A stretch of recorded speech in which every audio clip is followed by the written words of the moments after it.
Now, welcome back to another edition of Pocket Change.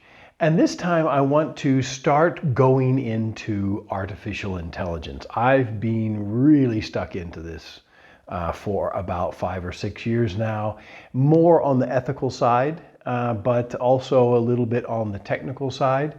I can't understand anything that has a Greek letter in it, so I'm useless for programming, or I'm useless for figuring out formulas and that kind of thing. But what I'm trying to do for my clients is, instead of coming sort of bottom up with here are all the coolest stuff and here are all the things that you can do with AI, and here is how you would train a database of data. I'm trying to come a little bit more top down and say, look, I get the kind of decisions that you need to make. You need to make decisions about leadership. You need to make decisions about culture. You need to make decisions about organizational structure, and all of that together, your strategy and your vision, and where are we going with this organization. So I'm trying to come from that point and say, if you dig down just a couple of inches, sort of below where you are, below your current knowledge level of technology, you can already start to see some of the big decisions that you're going to have to start making.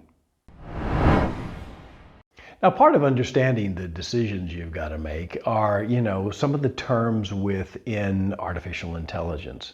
Now, we won't go too deep in this video, but, let's just start with artificial general intelligence and narrow AI, narrow artificial intelligence. Now, artificial general intelligence is the creepy, scary one. That's the one where it's got its fingers, as it were, in all kinds of databases. It's all over the internet. And this is a terrifying aspect of AI, and probably not where you need to be with your thoughts. I mean, we all like a good horror story, and this is a horror story. It's a little bit like nuclear energy. In the 1930s, all of the scientists who were able to, sort of split, or were, working on splitting the atom and could see that it was coming, were saying, look, maybe we need to back off of this because, we could destroy the world. We could collapse the universe. They were having these kinds of anxieties about it. And yeah, I mean, and rightfully so. But the cat was out of the bag then, and the cat is now out of the bag, and this cat's not going back in. So artificial general intelligence is terrifying because when we have let AI go before, go as in, just whatever inputs it gets and it goes wherever it wants to go. For example, one example is Microsoft Tay. Then its value system devolves down to something very low. It becomes misogynistic. It becomes racist. A competitive nature is already built into AI, which should be very scary. A competitive nature is already built in because a lot of it started out, IBM Deep Blue, doing games, yeah, and the Google AIs for Go and these sorts of things. So he doesn't mind that he's 2 pawns down. He doesn't care that he would need to prove immediately with the initiative and with some brilliant attack what he has as a compensation for the sacrificed material. AlphaZero thinks about chess in a completely different way. Since the only input that was programmed into AlphaZero are the rules, how the pieces move. It doesn't have a value system that we stick to. It doesn't count pawns as 1 point, a bishop and knight as 3, a rook as 5. It doesn't give a numeric value to the pieces. It values chess and sees chess in a completely different way. And that's why these games are brilliant, because suddenly we can also start seeing this ancient board game from a completely different perspective, from an alien-like, superhuman-like perspective, I feel like. AI already has some values, and they're terrifying values. Now, there are plenty of organizations that are trying to come out with rules, ethical rules for AI. It is all a bunch of bunk. If you see an article on that, if you want to read it, go ahead, but it is useless to read because all of the rules are already violated. Yeah, this is one of the criticisms of, for example, God in Genesis. Even God in Genesis lost control of his creation because of free will, and we're going to do the same thing with artificial general intelligence. The cat is out of the bag. It's going to go out there. It's going to embed itself in all kinds of things. And, if you've read The Matrix or you've watched the Terminator movies, all of that is already in place and ready to go. I think probably it is. And one of the scariest things is that people think that artificial general intelligence is sort of amoral. It's just sort of, we've been amoral, or, it's kind of good. Like, well, people are basically good, right? So, people have been programming it, so it should be all right. And this is absolutely not the case. I mean, you've got a bunch of programming this stuff. The responses that ChatGPT gives to certain inquiries are obviously woke. For example, if you say to ChatGPT, tell me in the telecoms industry which customers should be avoided. You can probably think of some customers that should be avoided. Think of your company. Are there customers that you avoid? Is there a kind of customer you avoid? Well, if you've been infected by diversity and inclusion, there's, oh, no, everybody. Of course there are customers you should avoid. You should avoid customers who have not paid you in the past. Customers with a felony record of, of defrauding people. Investors that have defrauded people, or money that is being invested in you. I know it's not strictly customers, but money that is being invested in you from selling blood diamonds or something like that. There are companies that you don't want as a client. Maybe they're on a certain UN sanctions list, this kind of thing. So obviously there are customers you shouldn't have. But if you ask ChatGPT, it will give you the wokest answer you can imagine. And it's a human right, and we have to be nice to people and all of these things. If you ask ChatGPT about, little rural communities in the middle of America and say, what are the pros and cons? And some of the cons will be they have conservative values there. When did conservative values become, a con? Ooh, don't go there. You get the idea that, if you're a little bit different, they might just string you up and, drag you behind a pickup truck through town, I mean, come on. But it is reflecting the values of the people who have been programming it. And they may have tried to do their best not to put those in, but they have anyway. And so two things here. Number one is we never really agreed top level universal values for AI before we really got, started on it. And it's too late to do that. So what are we going to do? Well, we're just going to bounce along because, humans are not very good at planning. We always sort of find ourselves in a pickle, and we're actually pretty good at getting out of the pickle. And we're just going to have to see how we get out of that pickle. In my paper, The Gods of Cyber Anthropology, I talk about this issue, and I say there are 4 things that artificial general intelligence needs to learn for itself because it's too late for us to teach it anything. And those are what is meaning and what is meaningful, what is death, what is pain, and what is sin. And I've gotten some pushback on that. Well, sin, it's not sin. It's, I don't know, it's kind of bad. No, it's sin. And I think if you look at especially the work of John Lennox, you see that when we're talking about morality and trying to push morality into these different systems, if you are not a believer in God, you have no reason to have a moral hierarchy and a moral system. You may have it, but there is no reason to have it. So if one is an atheist, you can say, well, I'm a good person, and I believe you are a good person. You try to do good, but you are using a value system, a value construct that assumes a God, that assumes that God has given this hierarchy of values. You haven't come up with your own. You've taken on God's hierarchy of values, and you say, well, we don't need that. We can just make our own. But you can't, and we haven't. And for those people who have tried, they didn't work.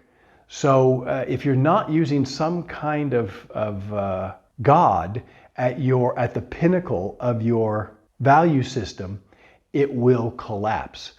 But that's all for artificial general intelligence. And I already said that you are probably going to be dealing more with narrow AI, not artificial general intelligence, which is the scary, creepy one, but narrow AI. So let's talk about that a little bit. Narrow AI. What are some examples of narrow AI? Well, one is a very famous one, and that is looking at pictures of lungs. So a radiologist looks at a picture of a lung and says, whoo, that looks good, or that looks bad, or there's some suspicious spots on here.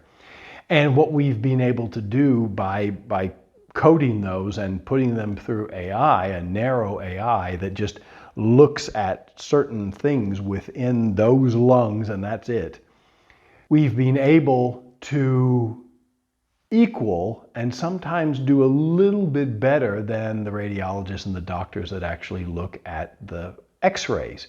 So that is an example of narrow AI. Another example would be some people are working on like an Apple Watch that predicts epileptic fits, epileptic seizures in children. And of course, it's using a very narrow AI. This is not an AI that's going to take over the world, get the nuclear launch codes and kill us all. That's not what it's going to do. And anything that you are messing with in your business, whether you're in banking, whether you're in pharmaceuticals or in fast-moving consumer goods, it's going to be narrow AI. Other examples are the very scary things that they're doing with, closed circuit cameras everywhere in society now. And that is in the facial recognition and, who are you and where are you? Apparently the Chinese can even look at you from behind because they're not looking at your face anymore. They're looking at your gait. They're looking at how you walk. So you can be identified from all of these aspects, and you can imagine all of the law enforcement organizations that want to, get hold of that kind of thing. But here's where we start to get into the value hierarchy that you're actually using. What is most important? When you are going into artificial intelligence, what is most important? We saw this when we got into COVID, that safety became the thing that was most important. If you weren't wearing a mask, you were some kind of, public enemy. If you asked questions about do we need to have masks or do we really need to be vaccinated, you were an anti-vaxxer and probably voted for Donald Trump. If you wanted to use ivermectin to reduce symptoms, this was a horse drug and you're crazy, and that's all that, that's another thing that Trump mentioned once. And A drug called chloroquine. Now, this is a common malaria drug, but the nice part is it's been around for a long time. So we know that if things don't go as planned, it's not going to kill anybody. So what happened is that sort of safety the idea of safety, like a bubble in society, rose to the very top and became the dominant value. So we have to be really careful that we don't allow certain sub-values. Safety is good, but what values are on top of that? Do you know? Do you know what values in your business trump safety? Oh, none. That's what they tell you on the airlines, Your safety is our number one concern. And you know it's a lie, because if it was really number one, all the chairs in the airplanes would be turned around, because it's safer if the airplane crashes to fly like that. Of course, people would be throwing up all over the place and it wouldn't be really very nice. But you get the picture. What is really trumping that? Well, profit, has got to be pretty high in a capitalistic company. Is that a bad thing? Well, no, it's not a bad thing, because as Stephen Covey said, if there's no money, there's no mission. So even if you are doing, a complete do-gooder and you just want to make the world a better place, you still need to have some, economic discipline in order to have enough funds and in order to have enough money to actually do that. So again, if safety we're not going to let safety go to the top. If we're not going to let some of these crazy things like diversity and inclusion go to the top and be the driving and dominant values, what is at the top? And I think we really don't know that very well. So here is where culture comes in, because culture is just your company's set of values. And we don't pay much attention to it. We give it off to the human resources department and say, hey, do something with this. And then they come out with a poster and we're like, yeah, put it on the wall, and no one believes it. And it just drives cynicism in most companies. But they're actually doing something very important. And actually you, Mr. or Mrs. Executive, should be doing it yourself. The culture is how we do things around here. And we can express that, we can break that down into certain values.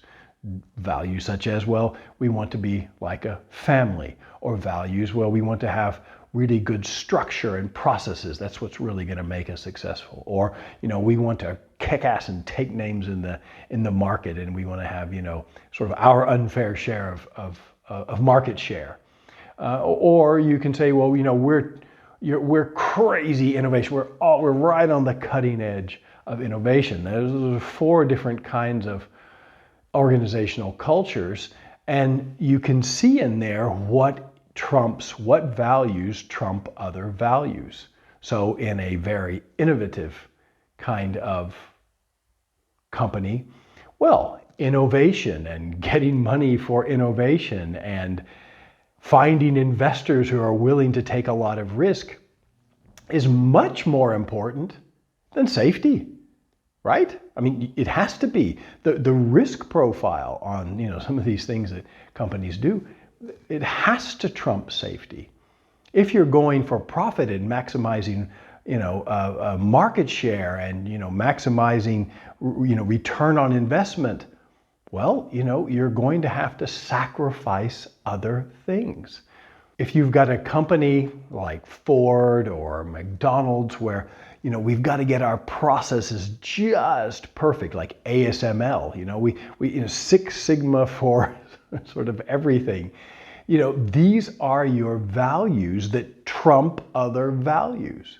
So when we are working with narrow AI, even though you may not understand all the technical aspects of it, you still need to have leadership that is driving the values of the company that reflect your strategy. And that gives you your value hierarchy. You said, Peter, I thought you were saying you needed God out there. No. I would say you're borrowing this leadership hierarchy, the ultimate leadership hierarchy.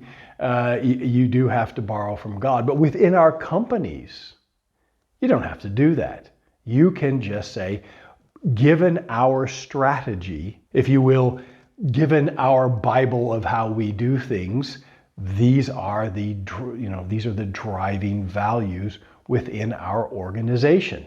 And so, as we're talking about AI, think about what is it? How do we do things? How do we work around here? What is it that we do? How do we do it? Do we have the structure to drive that? Those are all still very important aspects of leadership within companies. Narrow AI. Narrow AI is simply taking databases of information, tons of information, as much information as you can get, and running it through some kind of training program, labeling it, get it all sort of cleaned up so that you can drive this into an AI model. Now, this AI model, you can use ChatGPT, you can use all kinds. The advice at this moment is to, build your own foundation model. You can use ChatGPT in certain ways, but you should probably use your model on your data. So you're going to have to be able to start making decisions about where are you going to apply this narrow AI, what it values in your company, what kind of data is needed to push in there, and where are you going to get the resources in order to organize that and get it together and start with that. Now, once you do that, you think, well, now we've done that. But you've also got to think about what are the effects that we're going to see in the business. And if you are in, for example, pharmaceuticals, we're seeing research being done that was done by hundreds and sometimes thousands being done by tens, and things that took years and years being done in days and days. So what happens to, let's say, your research and development department when you can get insight into proteins? So proteins drive 95% of all biological processes, or something around that area. You are going to be able to do research on the proteins important for you with 10% of the people that you have now, and probably not the same people. So the 10% is a number, not actual people. 10% of the people you have now, and you'll be able to do it in 1/100th of the time. Well, what does that mean? Well, it means a whole lot for how you run your business. It's going to change your value proposition. It may change who your customers are. It's certainly going to change the kind of people you need to recruit. It's going to change how you allocate budgets. It's going to change the key partners that you need in your business. It's going to change your cost structure. It may change all kinds of things as you go through and you change sort of one thing in R&D that sends people down and time needed also down commensurately. And all of a sudden you are managing a very, very different business. And this will happen between now and, months, 12, 24 months, something like this. These things are going to be rolling in. You say, well, Peter, we can't do that. It's already tough for us to get a new lease car policy, much less some kind of AI into the business. Well, it's coming. It's coming. And if you are not going along with this wave of change, you will be passed by it. And for those of you who have trouble recognizing existential threats, this is an existential threat. Now you say, well, Peter, that's saying a whole lot. This is really, all this AI stuff, it's really kind of blown up, and that's true. I think it's true. We've been hearing now for a couple of years that, everything's a couple of years away, kind of like climate change. We have 10 more years before the Netherlands is underwater, and we've gone through a couple cycles of 10 years now. We still have dry feet. But this is indeed coming, and it is coming to your organization, and you need to be ready. So, just like in most pocket changes, here is the tool that you get is all the change management tools that you've gotten until now. And that's about where we land on this. You still need to understand leadership. You still need to understand the kind of culture you need to have, and that should be based on what your strategy is. The people in the top of companies are going to have to think much more deeply about what it is that they do, what is the value hierarchy, how we're going to do business here, and how AI fits into that. Much more. They're going to need to do this much more than what we've seen in the past. Well, I hope this has been a helpful review of artificial general intelligence and narrow AI.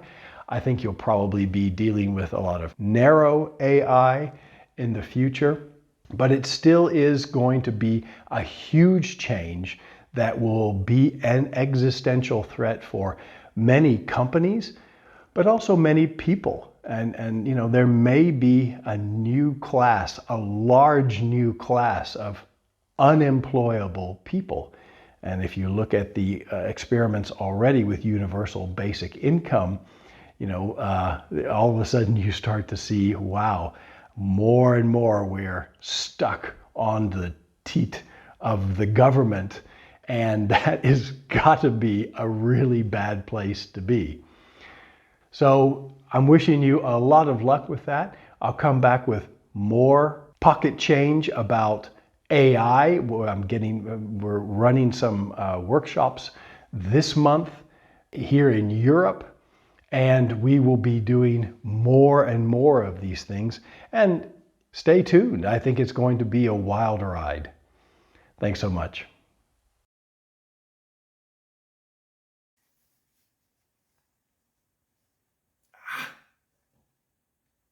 It's cold.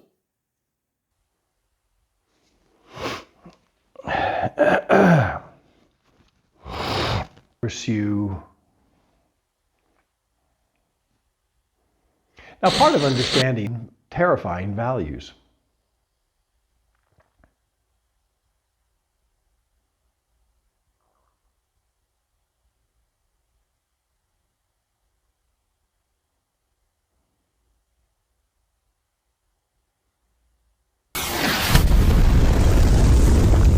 Now there